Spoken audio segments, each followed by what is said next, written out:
This is more on mortising for the Sash class.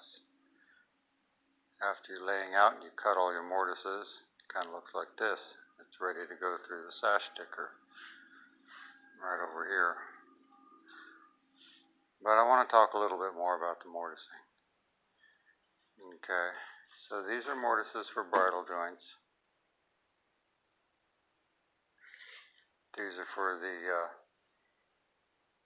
meeting rail on a lower double hung sash, and those can be made at the shaper with a groover. Cuts a nice slot, does a real good job, and you will always have your face down, face being the side that the profile is on. When it comes to mortising, the other mortises, you can use chain mortiser to cut large mortises fast that go all the way through in a single pass. Or you can use a hollow chisel machine, which cuts little square passes and you do a lot of them. And you can go through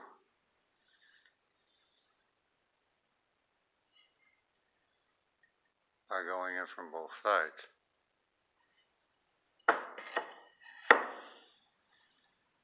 It also is the way you want to cut your small mortises that don't go all the way through.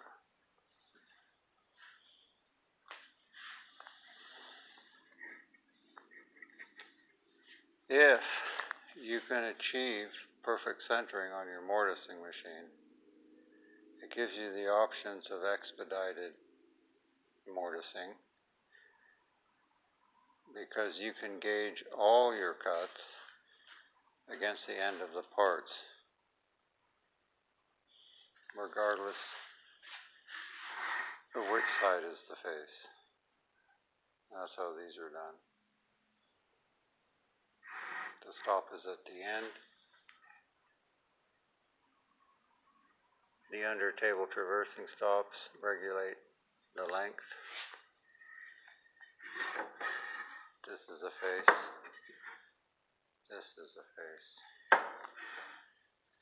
If you try to go with the face always the same direction, you'll wind up like this in the machine, which means you have to then gauge off this end, okay, which is another setup. So if you can achieve perfectly centered mortises, you will save yourself an immense amount of time. The other big time saver is a mortising template, and I think I've shown this elsewhere, so I don't need to add anything to it. Mortising template like this, which gauges off of one edge only, is for use when the mortise is perfectly centered, so that you can do lefts and rights, opposite faces. If you can't, and you need a mortising template that will work lefts and rights, you would have to cut these notches here on both sides, so that you could turn the template around. Okay? I prefer not to turn the template around if I don't have to. And so I take a lot of time to get my mortising machine cutting in perfectly centered. So the other thing you can do when you have a mortising template, now this was made obviously for these little divided lights, okay, but you remove the stop on one end, and then you can use the template as a single end template. Oops. Let's grab one of these, like that, and then you can do all of your end work without end stops. You can use your template. It's a real time saver. That's how these were made. Since I had the template, I did all of the top rail mortises with this end of the template, and all of the meeting rail mortises mortises with this end of the template. Real time saver, but like I said, you can only do it when your mortise is perfectly centered. The other important point I want to make is that when you are setting up, set up the mortiser first, then the tenoner, then the sticker or shaper.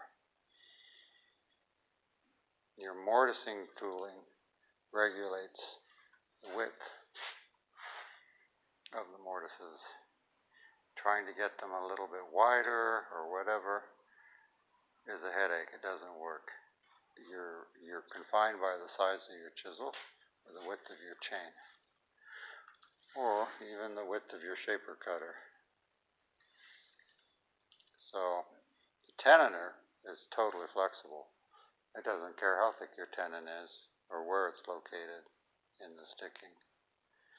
So mortiser first. Always set up your mortiser first. Okay, that's it. Sash class mortising department. Bye.